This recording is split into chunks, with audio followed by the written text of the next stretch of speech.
This is probably something that I've said every year for the last 6 years, that the getting is never as good as it is today. Hello and welcome to the Wholesale Made Easy podcast, where we believe selling on Amazon shouldn't be hard, and we're going to prove it.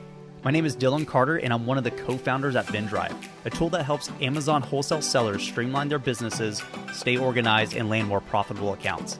I'm sitting down with other successful wholesale sellers, and together we're sharing lessons learned and what it really takes to succeed with wholesale. Today's guest is Larry Lubarsky, otherwise known as Watch Me Amazon on YouTube and Instagram. Larry started his wholesale business in the early days of Amazon and has been hustling ever since. He's learned a ton over the years, and we dive deep into his buying criteria, how he builds relationships, and a price scanning trick that allows him to land more profitable wholesale accounts. Awesome, Larry. Thank you for taking the time to sit down with us, man. Yeah, my pleasure. Excited to be here. As I told you before we started rolling, fan of your podcast. Nice to hear a wholesale exclusive Amazon podcast, or even a reselling podcast for that matter. It's a breath of fresh air. And excited and glad and happy to be here. Thanks, man. Yeah, it's been fun so far. It's exciting. It's something new. So I'm still trying to get used to it. So for people who don't know about you, all five people, how'd you get started selling on Amazon? You know, like what's your background? What's your story? So my background is I'll take you guys back to the beginning. So I'm born and raised in Brooklyn, New York, from immigrant parents. My parents came to the United States from the former Soviet Union looking for a better life. Born and raised in Brooklyn, went to school there. At about 17 years old, I had the excellent, wonderful idea to drop out of high school. Reason I dropped out at the time, the circle of friends that I was hanging out with and the time that it was in the 90s, being a stockbroker was like the really cool thing to do. A lot of my friends were getting into it. A lot of my friends had older siblings, brothers, cousins that were into it, that were very successful. And at the time, to a young high school student, you know, the fast money, that lifestyle, nice cars, nice lifestyle, you know, it really appealed to a lot of kids at that age.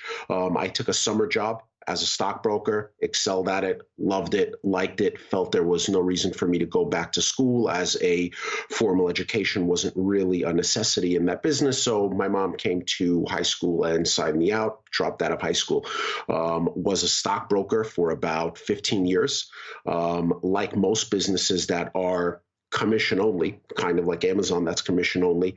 You eat what you kill. So if you're not making money, if you're not getting sales, if you're not generating commission, you really don't take home any money and you don't make any money. So had good years, had bad years. Kind of towards the end of my stint in the financial business, I was kind of burnt out, wasn't making any money, going into depression, still had bills to pay, you know, had to pay the rent, had to pay the car, had to keep the cell phone on, wasn't really making any money. So accumulating a lot of debt, lying to people, borrowing from one person to pay another person, just debt, depression, accumulating all these bad things, and just spinning my wheels for about the last 5 years I was a broker.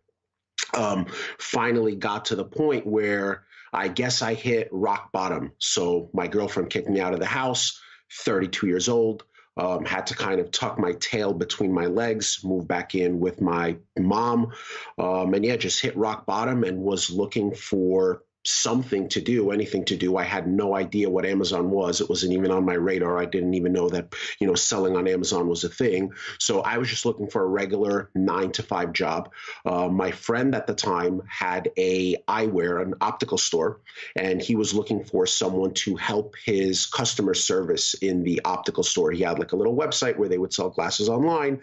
And I took a regular 9-to-5 job, like $500 a week, just doing customer service at his optical store.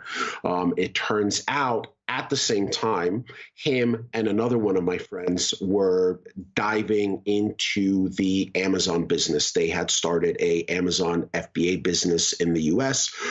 Their plan was to sell the eyewear that they had access to from having a brick and mortar optical store. At the same time, one of these guys also had a beauty salon. So because he had a brick and mortar beauty salon, he had access to a lot of different vendors who would sell to a beauty salon. And their plan was to kind of use both of those brick and mortar storefronts to start an Amazon FBA business. And they got rolling with it. They were doing really well. At the same time, he wanted to expand and do Amazon UK. So he kind of came to me because we were close friends and I was already working for him in a different position. And he said, listen, I'm pretty busy with Amazon US. I'd like to start selling on Amazon UK.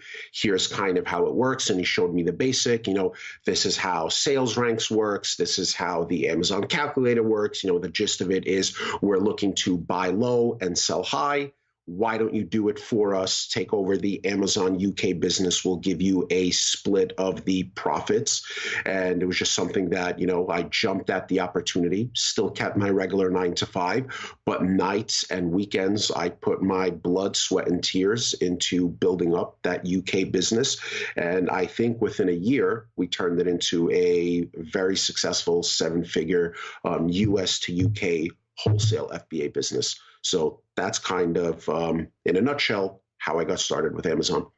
That's interesting. Everybody's got such a different story of one, how they found out about this as a business model, and two, why they wanted to do it. It's crazy, that spectrum. But yeah, there's a lot of, I feel, parallels between being a stockbroker and selling on Amazon. Some, I would say there are definitely some. There's some things that can almost transfer over, as far as skill sets, right? Knowing that you constantly have to be hustling, you have to be on the hunt, and it's not just getting a few sales here and there. You got to be selling to wholesale suppliers.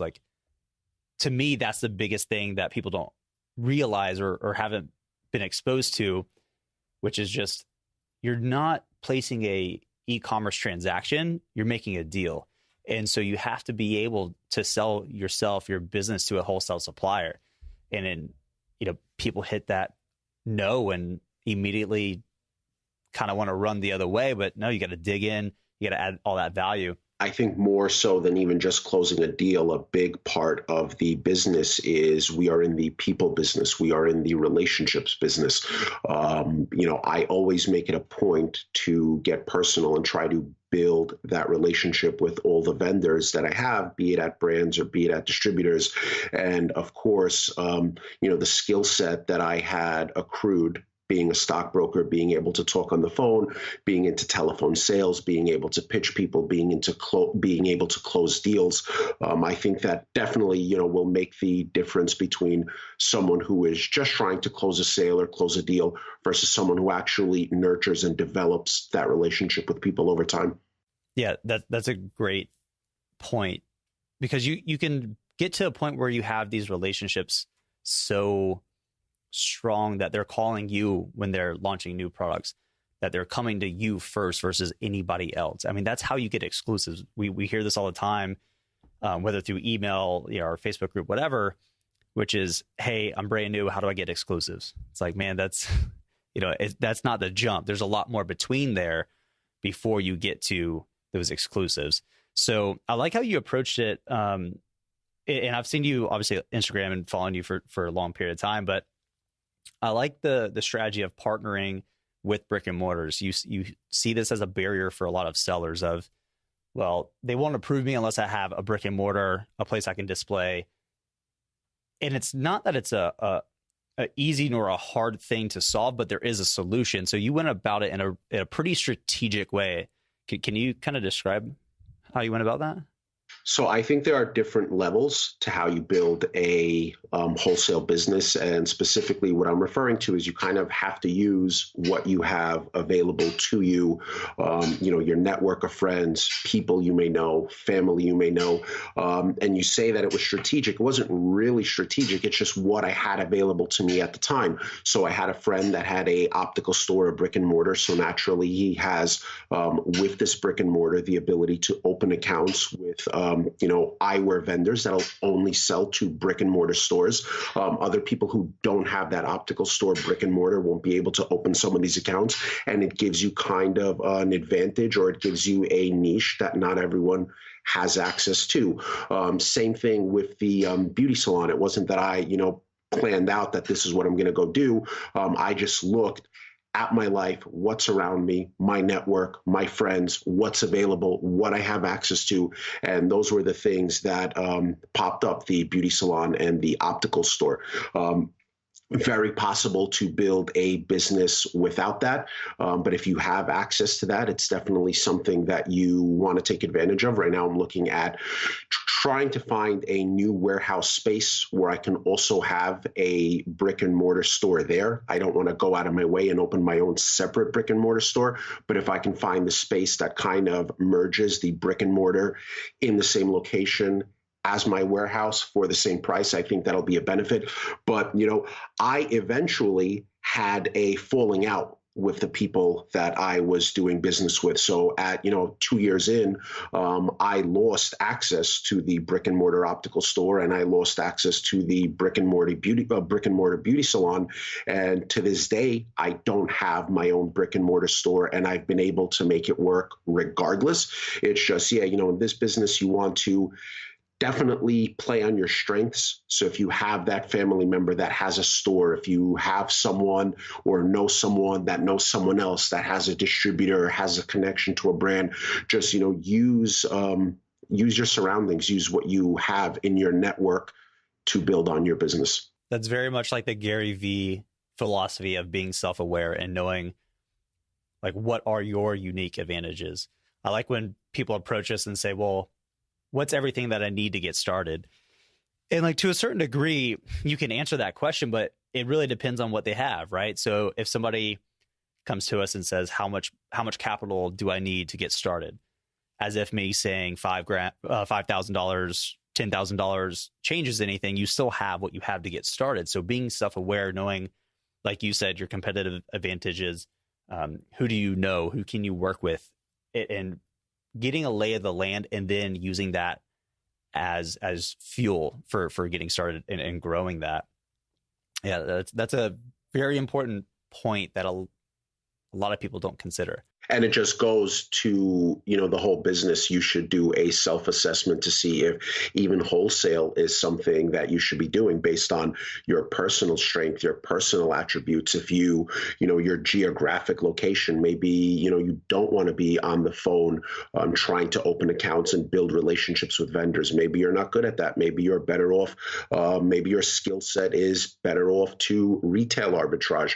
Maybe you're someone that likes to do online arbitrage, and or maybe you're someone who is better suited towards private label. I don't really shit on one business or the other. It kind of really depends on the end user and the person, because there are all different Amazon business models where people do really, really well and have 7- and 8-figure businesses. It's kind of just knowing a little bit about all of them, kind of knowing what your strengths are, what your weaknesses are, maybe connections or assets that you have at your disposal, what you want to do, where you're located geographically, and then kind of make the decision. Do you want to do wholesale? Do you want to do OA? Do you want to do RA? Are you better suited for private label?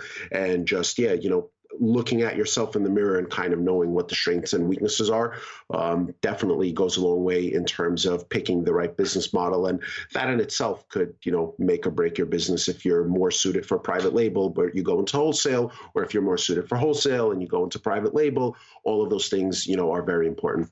Yeah, that's very good point. It's finding the best opportunity for your situation.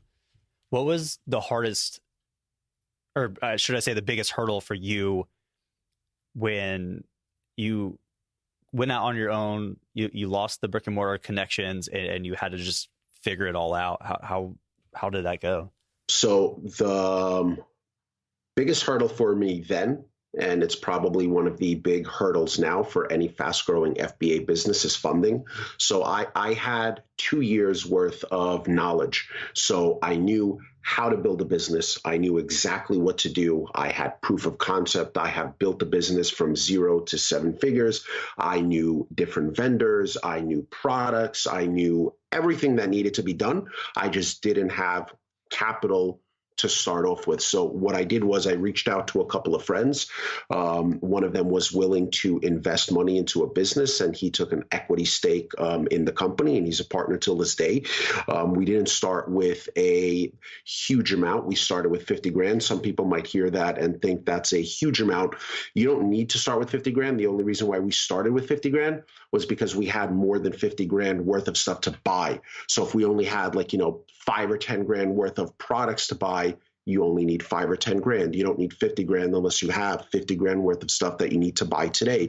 But we started kind of small at the time because we were putting all our money into the inventory that we were buying, didn't even have a commercial space, rented a little 1-bedroom house in a residential area to kind of use as our packing and prepping center.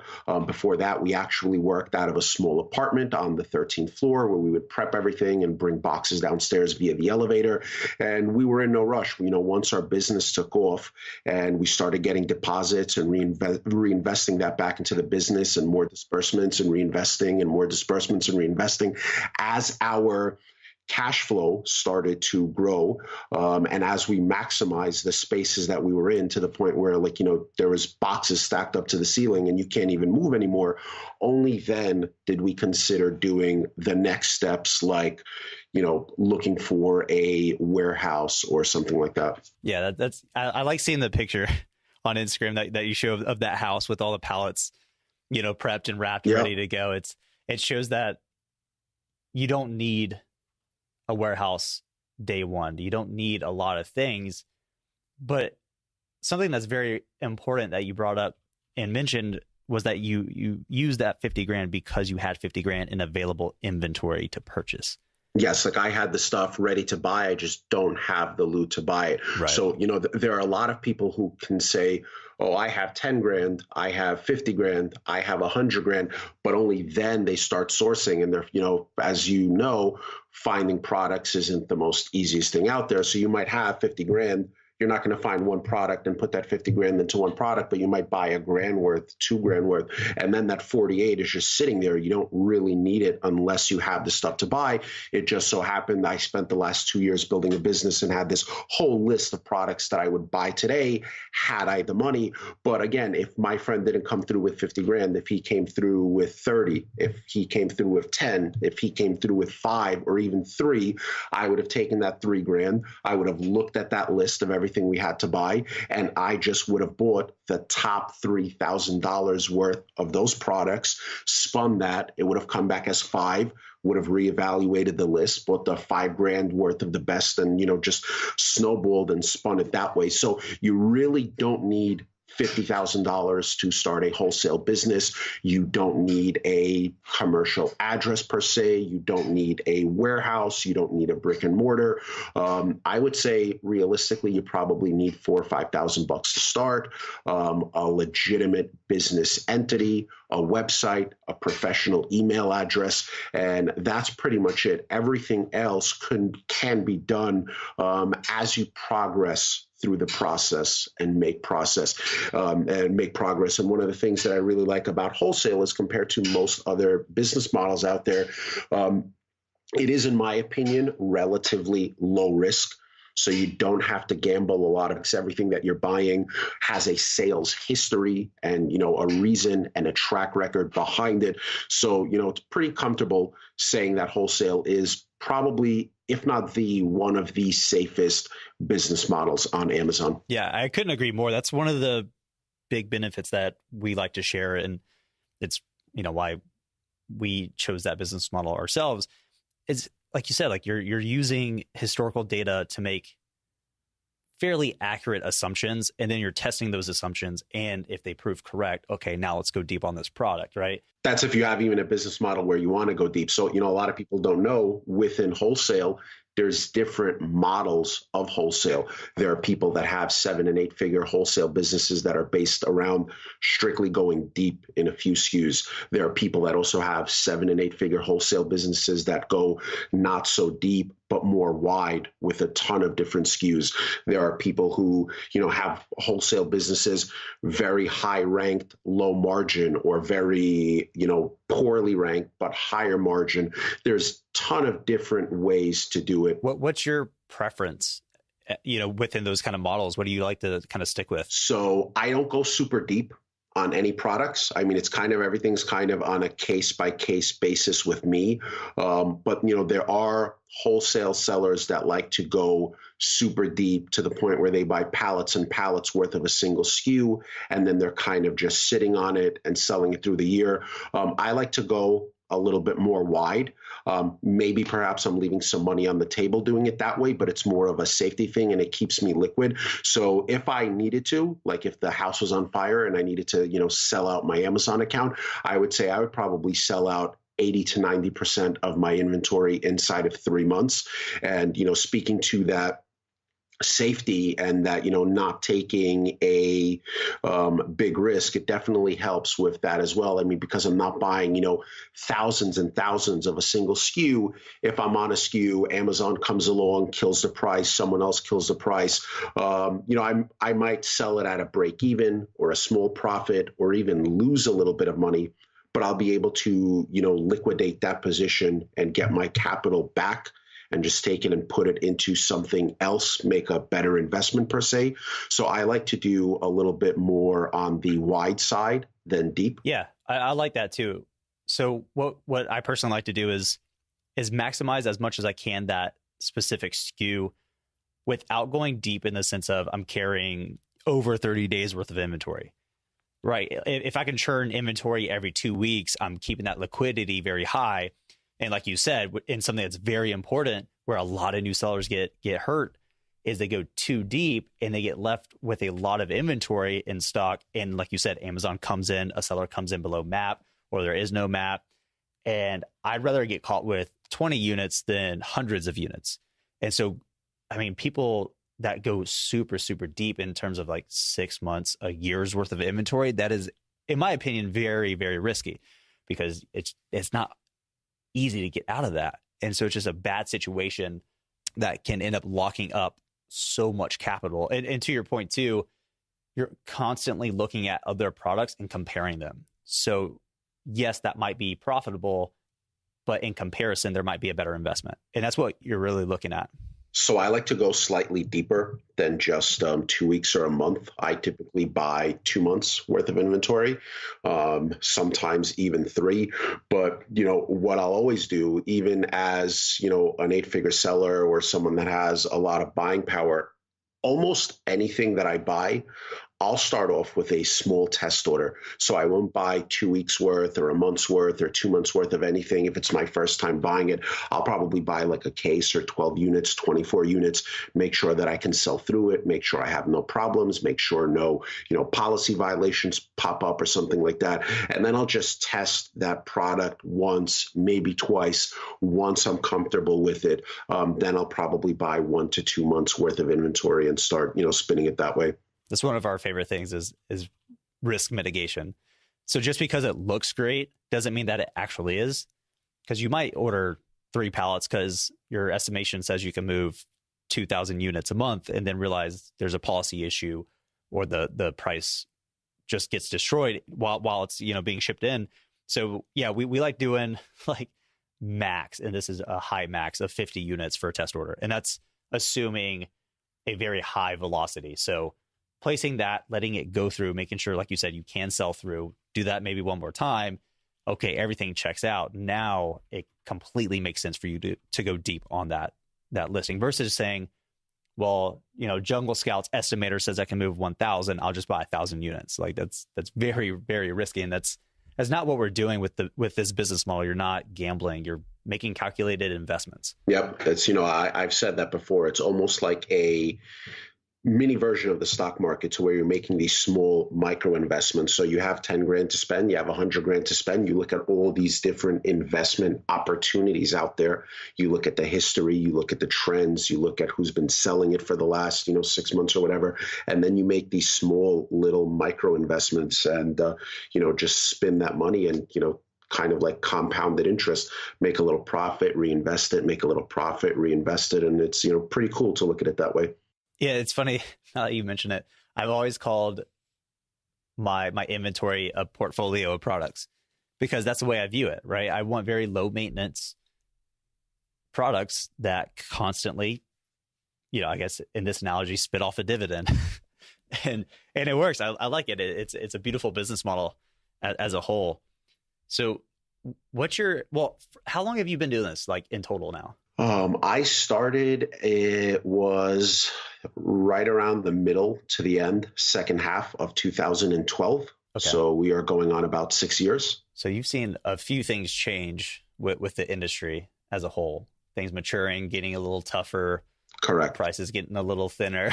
Always gets tougher, always gets thinner. I would say the one constant, and this is probably something that I've said every year for the last 6 years, that the getting is never as good as it is today. And, people say right now, some people, although I don't agree with them, some people say it's, oversaturated, too many sellers, so many issues, blah, blah, blah. But if we were having this conversation on December 10th of 2019, I can almost guarantee you're going to look back at it and say, fuck, I wish I really was working harder a year ago in 2018 because it was better then. And, that's kind of like I don't have many regrets, but that was like my only regret, that I wish I worked harder a year ago. And 2015, I should have worked even harder. And, looking back at 2013 and 2014, which was kind of like the wild, wild west days of FBA, I almost want to kick myself in the ass for literally not just sleeping in the office and, working 7 days a week, 24 hours a day, because that's how good it was back then.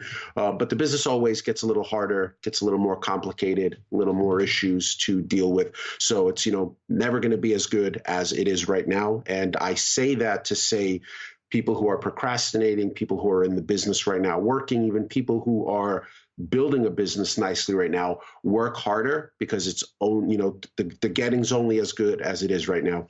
It's funny that you bring up saturation, because that's a question we answer every single week. And my response to it is always, no, it's not saturated. Is there a lot of people that get into it because they're interested in it? Of course, it's got a low barrier to entry, but a high barrier to succeed, right? Because it still takes a lot of work. This isn't some passive income kind of a thing where you can just hire a huge team of VAs, not know what you're doing, and still do well. You still have to put in the work. This is building a real business. So although you see tons of people jumping in Facebook groups wanting to get started, unfortunately, a lot of them won't be there in 2 to 3 months. Correct. So in terms of actual competition, it's not as high as people think there are. And the volume of products going live every single day on Amazon is so massive. I just can't see us really even getting to that point because the growth is so high. And yeah, like you said, it gets tougher, but that's not necessarily a bad thing. It's almost building a moat around the business model for you, because a lot of people don't want to do that work. And there for sure is a weeding out process of sellers. So as the landscape changes and there are more rules, there are more regulations, Amazon's going to make you jump through more hoops. These listings that might have 10 sellers or 20 FBA sellers on them, as the landscape gets a little bit more difficult, not all of those guys are going to survive. So it's kind of an issue of only the strong survive. And even though more and more sellers might be selling on Amazon and signing up for Amazon and joining Amazon right now, there's going to be a higher failure rate. And it's going to, for those who actually know what they're doing and build a system and a real business, it might have a net positive effect on you. And that's the way I like to view it. And it's a very optimistic, but a logical perspective. And this was a big thing I know probably about a year ago with private label, where everybody was predicting that the market would consolidate a bit, and it did. And I definitely see that happening more so over time with the wholesale business model. But again, like you just said, that's a positive thing for people, whether you're already selling on Amazon or not. It just means you got to be willing to face reality, jump through some of those hoops, which really aren't that bad when you think about it. But there's definitely a lot of stuff to overcome. This business, one thing that I think would sum it up is being able to deal with issues and hurdles and problems that come your way. That's probably the number one way to describe it, because there's definitely going to be a lot of stuff that comes your way. And if you can figure out these issues and problems, then you're going to survive and you're going to thrive. If not, it's going to be a very early exit, for you. But one tip that I would give the listeners, so, people are always looking at super high ranked stuff, sub 5,000, sub 10,000 stuff. And, especially for the newer guys, I like to point out that the more popular a product is, the more brand name a product is, the better the rank is. Two things are going to happen with that product. You're going to have lower margins, and you're going to have much more competition. So when people are looking at these like super, popular brand name things, very hard to make money on those unless your business model is do very high volume and very low margin. And there's a lot more competition on that. So I think people need to be open to going a little higher on the rank and going a little bit more into like weird niches, or niches where, it's not the same thing that you see 100 sellers on, products that might move a little slower, but they're not going to have that 10 or 15% margin. They're going to have a nice, healthy profit and a nice, healthy margin. And just as a new seller, it might be a little easier than, trying to jump on Dove shampoo or Dove soap, which is ranked 5,000 and has, 30 FBA sellers, 5 mega sellers, just selling it to make 25 cents. Yeah, no, that's so on point. A lot of new sellers want to carry trendy, quote unquote, sexy products, but where you make good margin are on the products that the brand is just big enough to have a good following, good amount of volume, but not so high of a brand or popular of a brand where it's a Brawny, it's a Dove. And so you can get those accounts, right? They're not going to massive regional distributors exclusively. And so from my perspective, you really want to be agnostic to the product and care more so about, how many sellers are on it? What's the average BSR? What are the numbers? And, in my opinion, if you care more about the numbers than the product, assuming it's good quality, good reviews, all that stuff, I feel like you do much better, because that's what really matters. It's the numbers. Yep. And I mean, there's a whole, sector of the business, a huge opportunity that I've been trying to focus on now for the last 6 months. And that's finding items that the rank is a little bit on the bad side, but the profit is quite high. That I look for these products where, like, my cutoff in the US, just as a arbitrary number, it varies by category, but let's say my maximum rank is like 50,000, generally speaking. So I'll go and look for products that are ranked 75,000, 80,000, but have sales history, but also have a very high margin and are making, for example, $10, $12, $13 profit per item.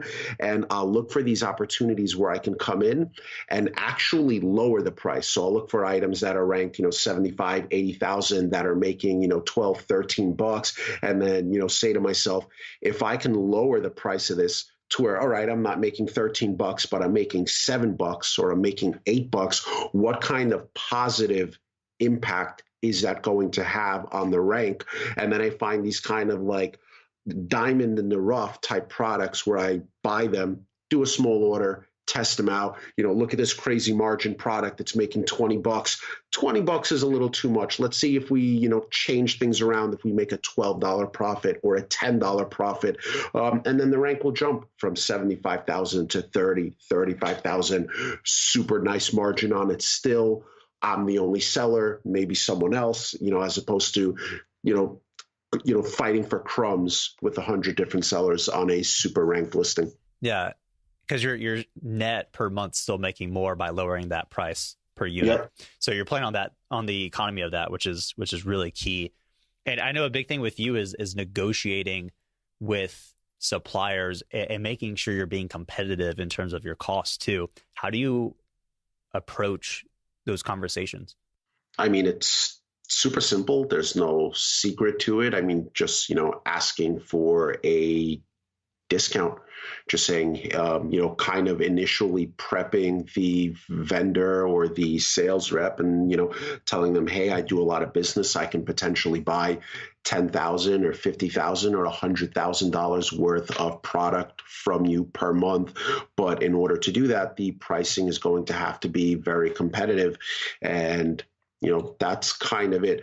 I wish there was. Maybe there's a course or, videos out there that you can watch that can kind of teach negotiating skills. I think for the most part, negotiating is something that certain people just naturally do better than others. But really my main advice and, my main tip is if you don't ask, you won't get it. Discounts in this business are the norm. They're not like some crazy thing. It's commonplace in this business. It's pretty much weird if someone's buying something and not getting discounts. That's how commonplace discounts are. So just ask for it and, submit, a mock order with pricing that you need and just ask the rep, hey, these are the prices that I need.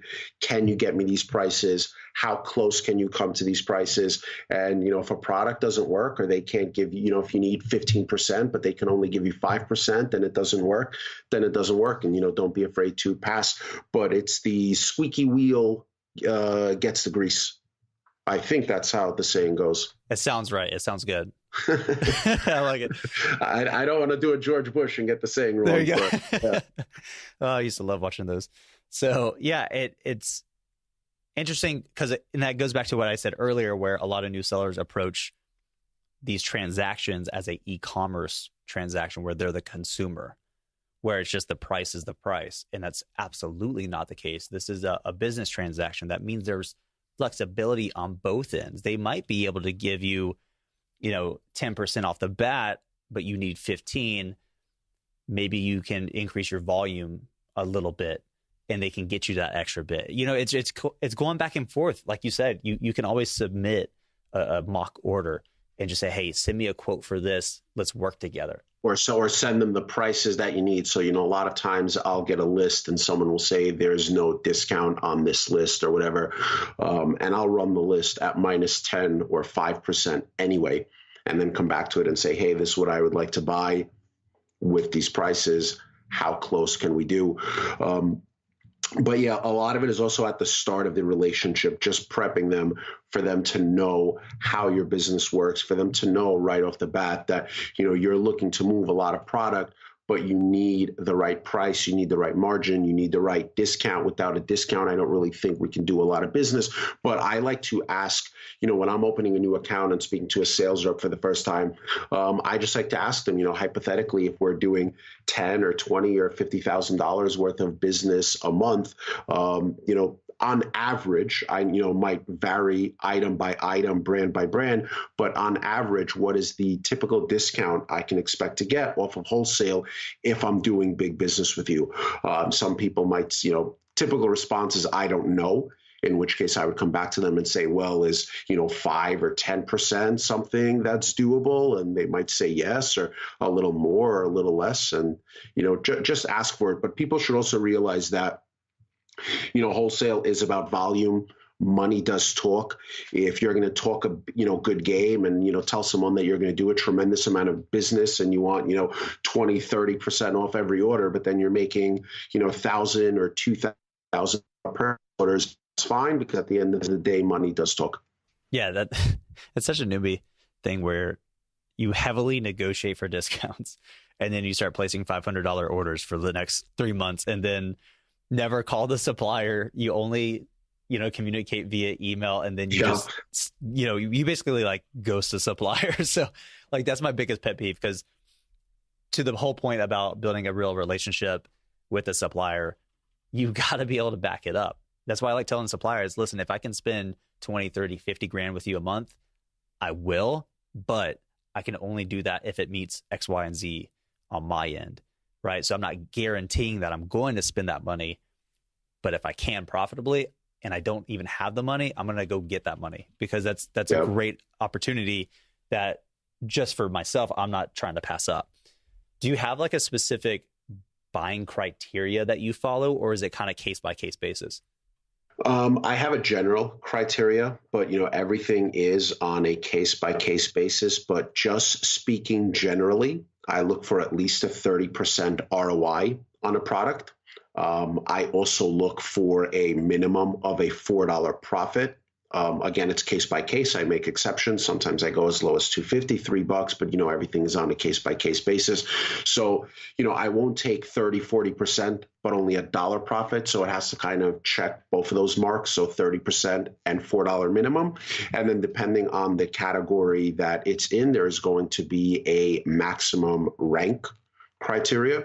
So if it ticks all those boxes, that's something that will go on if the history looks right. So I make almost all of my buying decisions, but going back and looking at the keep a chart for 3 to 6 months minimum, and I base most of my decisions on the average rank, the average buy box price. If something is at $25 today and it looks very profitable, but over the course of the last 90 days, 75% of that time it was at $10 and not a viable item, then I'm not going to buy it at that time. So I look back historically and I more make my buying decisions based on averages. I'm glad we're sourcing and having the same buying criteria as you. Because, the number is exactly the same for us. And the biggest thing that hurt me when I got started was looking at the current BSR, the current price. And it skews everything. So looking at the averages for the last 90, 180, and making all of your assessments based off those numbers changes everything, and it really puts things into perspective. Now, those are pretty strong numbers as far as a high criteria. I will tell you the majority of mega wholesalers and very big sellers, the majority of them are doing the business model where it's super high velocity, super high turnover, and very low margin. So I know a couple of sellers that do $3, $4, $5 million a month, and their margin at the end of the day is probably maybe 8 to 10%.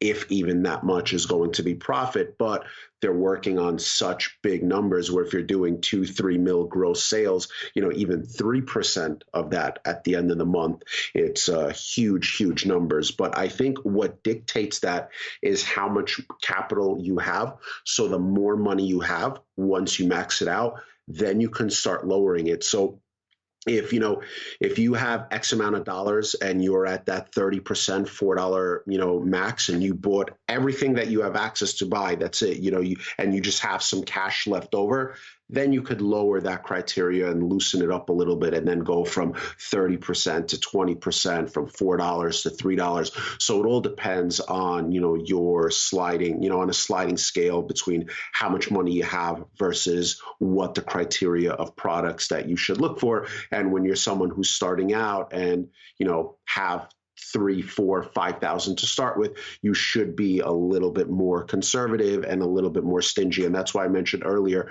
don't go for these things that are super, highly ranked where you're going to get into a price war with 50 other sellers and, sell something break even or making a quarter. Go a little bit higher ranked, a little bit wider instead of deeper. And, there's nothing wrong with having 100 different products that'll sell 10 times a month, or having 10 products that'll sell 100 times a month. At the end of the day, the sales are going to be the same. Just one has less barrier to entry than the other. I never thought about it's kind of like scaling down as you're maximizing your capital. The way I always kind of viewed it, once you're maximizing your capital, you're still adding new accounts, but now it's, my worst performer is 30%, and then I just got this one that's 40%. I'll swap them out.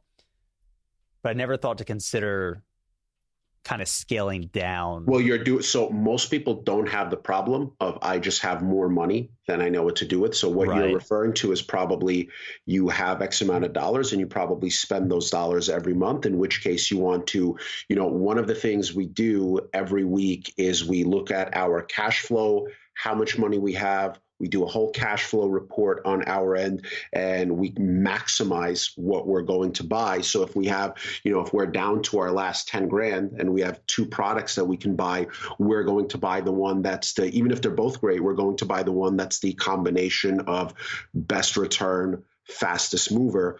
But if you're in a position, and people, especially in the beginning, find themselves in this position also when you have more money and you've already bought everything that you are to bought. Maybe you're, not opening a bunch of new accounts. Maybe you don't have, 50 more new SKUs to buy, but you just have capital. Then you can kind of start to scale down as far as a little bit of lower ROI, a little bit lower, dollar per unit, and take some advantage of that. And because if you have money just sitting there, that's probably the worst thing. It's better to, get 10% on that money than just have it sit there and, collect dust. Yeah, exactly. And a lot of the new sellers hear that 30% $4 criteria, and they're like, dude, how are you guys getting this? Like, I can't find it. I'm saying 5%, That's why I keep, I've made it a point to mention that a bunch of times in this interview, because they're looking at stuff that's ranked 5,000, 10,000, 15,000, and they're saying, I can't find an item. Amazon is on every listing, 100 sellers on every listing. Every item that I'm looking at is break even or barely making any money. So it's because the rank is too good. And also, for the most part, they're looking at all these lists without any discount. So if someone gives you a list and you're just looking at wholesale pricing and researching it that way, and someone gives me a list and, I minus 20% from the prices and research that same list, we're going to find a lot. I'm going to find a lot more items to buy from that same list than you would if you don't have that discount. That plays into it as well. Yeah, that makes so much sense. I like that. Man, you got this stuff figured out. That's why you're the king of wholesale, as I like to call you. Not quite, man. I mean, maybe the king of wholesale as far as, on Instagram or something like that. But that's not even the case, because I see some people posting that, have bigger businesses and do, more money, sell more than I sell. But, it's all good. It is what it is. Plenty of opportunity. There's always going to be someone making more than you. There's always going to be someone selling more than you. I try not to look too much at what other people are doing and just trying to, better my business all the time. And one of the cool things that I did, and I know you and I spoke off air about software, right? So one of the things that I did was I created my own custom software. And one of the things that it does is, so someone will typically get a list.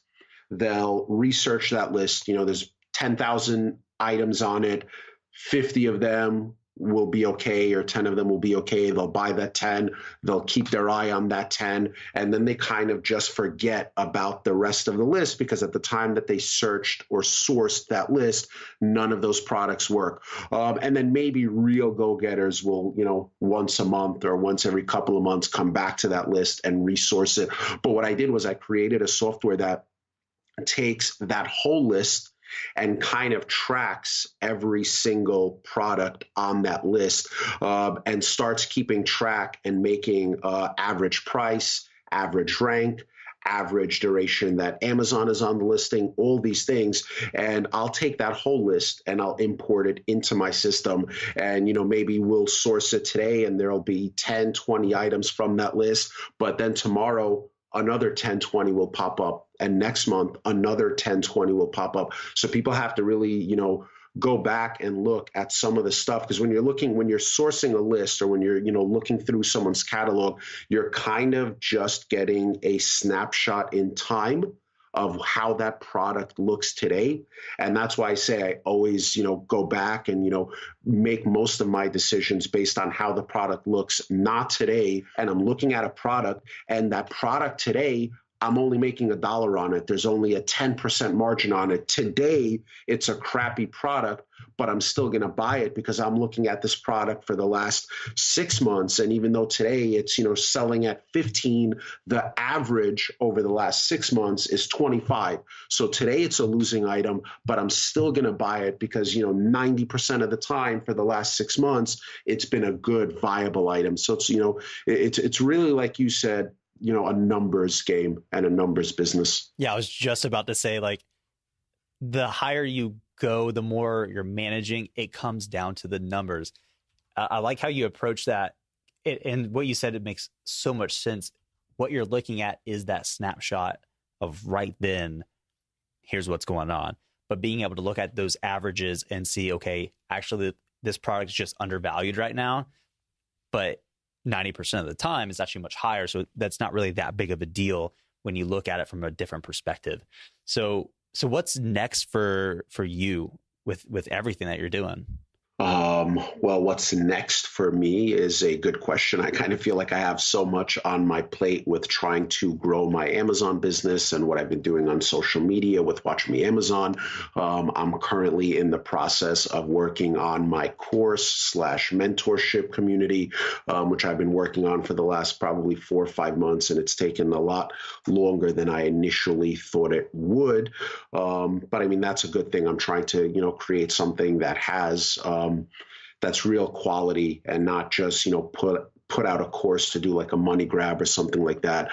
At the same time, I have my own software that I'm developing. I've been, working on it and perfecting it now for probably the last year and a half for my own business, not for, commercial release. Then, it's still not perfect. And there's still, I have a whole list of changes and tweaks that I want to do to it to get it just right. But 2019 is hopefully going to launch a course, launch my software company if I can team up with someone who will help me launch it commercially and grow my Amazon business first and foremost, because without a profitable, successful Amazon business and being someone who actually walks the walk, there is no successful course, there is no successful software, there is none of that. So that's kind of the the foundation for everything. And I've spent probably the last 6 months putting pieces to the puzzle in place in my Amazon business and, handcrafting standard operating procedures and hiring people and really trying to build systems here where I'm automating my Amazon business, delegating a lot of the work that I used to do myself, because I'm very anal. I would, be very scared to, give away some of the tasks that I do. But I'm trying to more focus on working less in my business and working more on my business.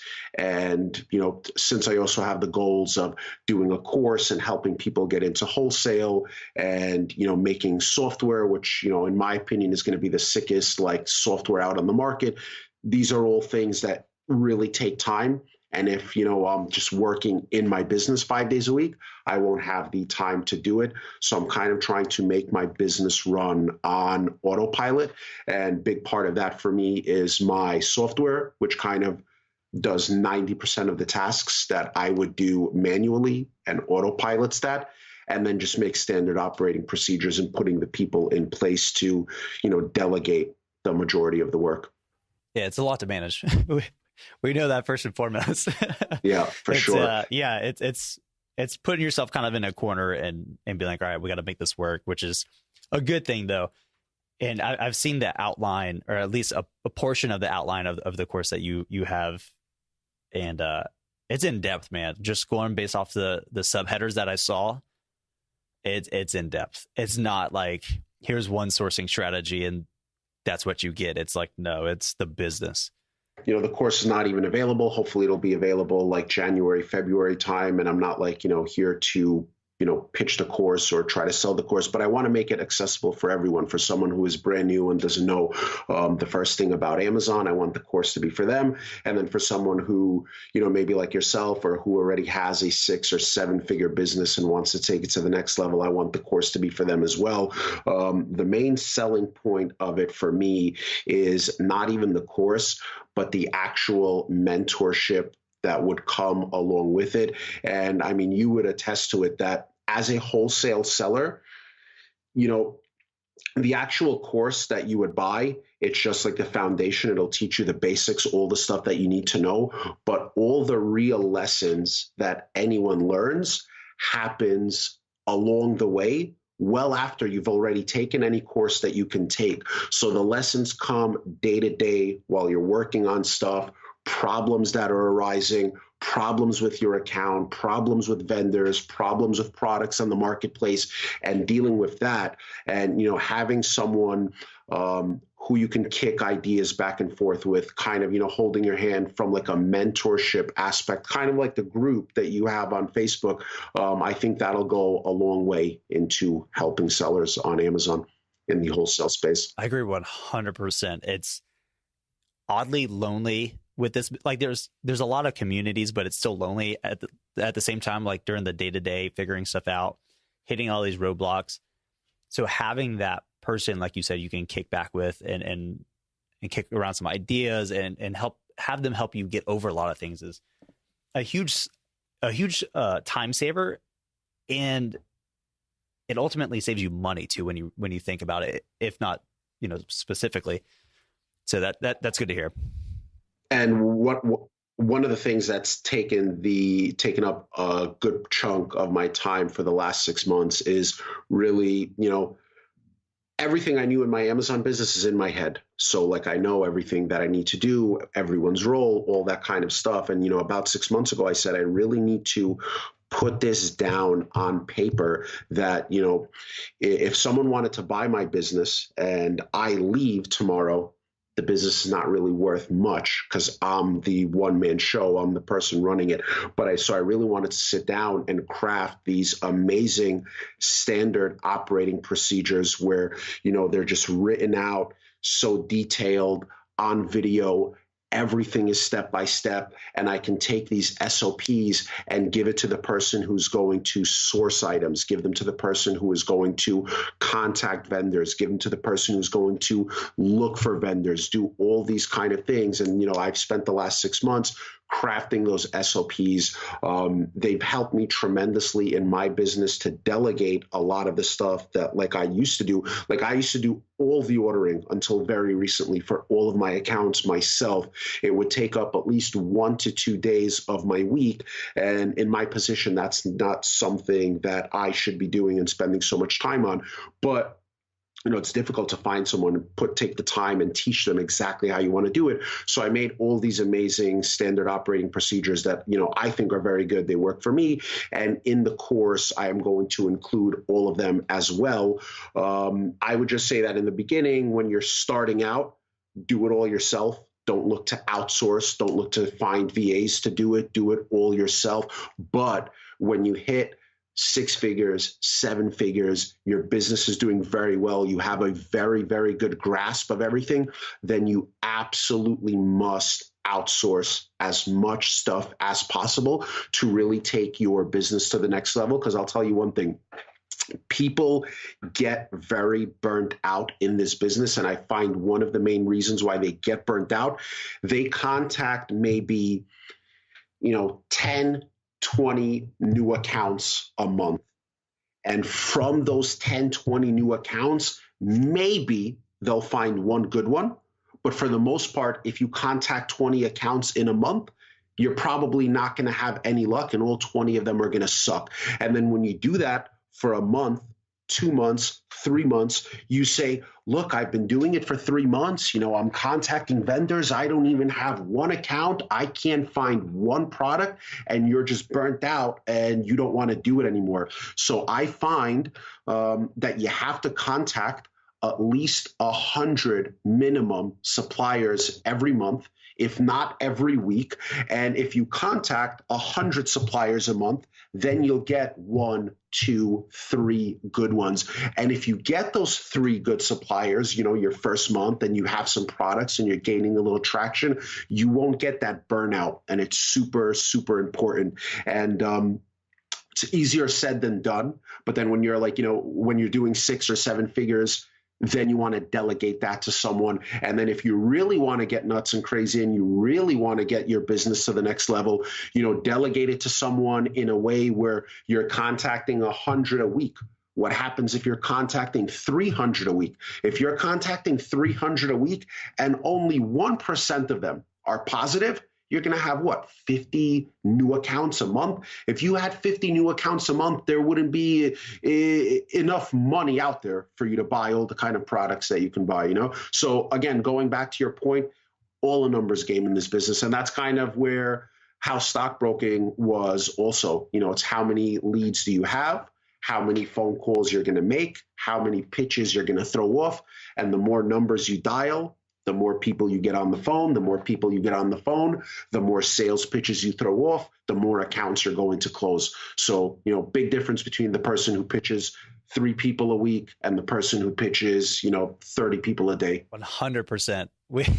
The biggest mental shift we get with new people in our Facebook group or users of Vendrive is contacting more people. They think contacting 10 suppliers a week is plenty. And they're like, yeah, I'm not getting anywhere. I'm like, no, it needs to minimally be 10 a day. Minimum. Yeah, that's the benchmark, 10 a day.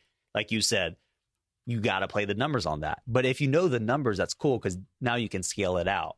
And the quicker you can get through that 100, 200, 300, the quicker you have those profitable accounts. And then you have revenue. Now you can go hire somebody to scale that out even further. Larry, man, I can't thank you enough for taking the time to sit down and go over a lot of this stuff. There's so many nuggets in here that you just can't learn from a course. It comes from that experience and being in it day to day and going through all those hurdles and approaching every problem with a solution. So for people that want to follow you and reach out, what's the best place for them to go to find you?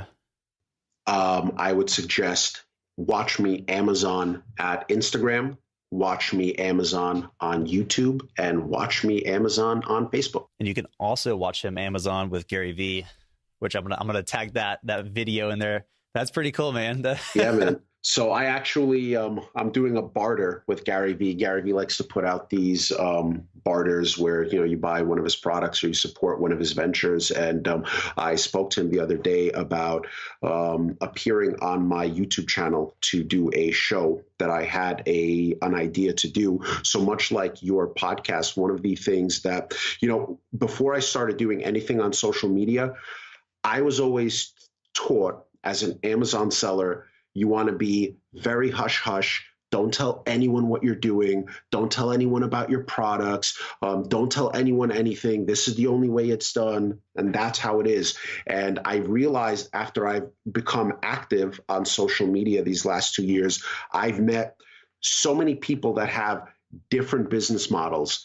Even within wholesale, so many people that do things so many different ways, and there's so many different ways to make money on Amazon. And I had the idea, why don't I interview different people who just have different ways of making money on Amazon, whether it's Gary V, who likes to go to, garage sales and flip mugs, or whether it's someone like Reezy Resells or other people that I know that like to do, retail arbitrage, clothing, sneakers, footwear, where they scale that up to 7-8 million, to people who, use tactical arbitrage and do OA and built, 7-figure businesses. There's so many different ways to make money on Amazon. It's insane. And, I was just completely exposed to that ever since I've been active on Facebook and, going to all these groups and seeing all the different ways of doing it. So I wanted to interview different people just to give people an idea. Hey, you can make money from garage sales. Hey, there's this thing called tactical arbitrage. People have built 7- and 8-figure businesses doing that. There's, a retail arbitrage where I personally know people that sell, $1 million, $2 million a month by going to Nike and Adidas and Converse factory outlet stores and, buying sneakers and sending those to Amazon. So I wanted to interview people who do Amazon all different ways, and, kind of give the viewer who's watching it all these different ideas, all these different ways, all these different paths that you can make money on it. And Gary Vee said he would be my first interview. So I don't know how hard he's flipping now, but, he likes going to garage sales and finding little dollar items or $2 items and flipping them like on eBay for like $20-$30. So it should be pretty cool to sit down with him and do that. That's going to be a great first episode. That's a good way to launch a show. You're going to have to keep us posted on how that's going and when it's going to get released. So guys, follow Larry, watch me Amazon, Instagram, YouTube, get connected, get plugged into his content. Larry, man, thank you so much. I appreciate it, bro. Thanks. Before we leave, I have a huge ask. If you enjoyed this podcast and you got value from it, leave us a 5-star review on iTunes. The way we're able to have more impact on more sellers is by getting in front of them. We can do that by having more reviews and getting pushed to the top of iTunes podcast. So leave us a review and let us know what you think of the podcast.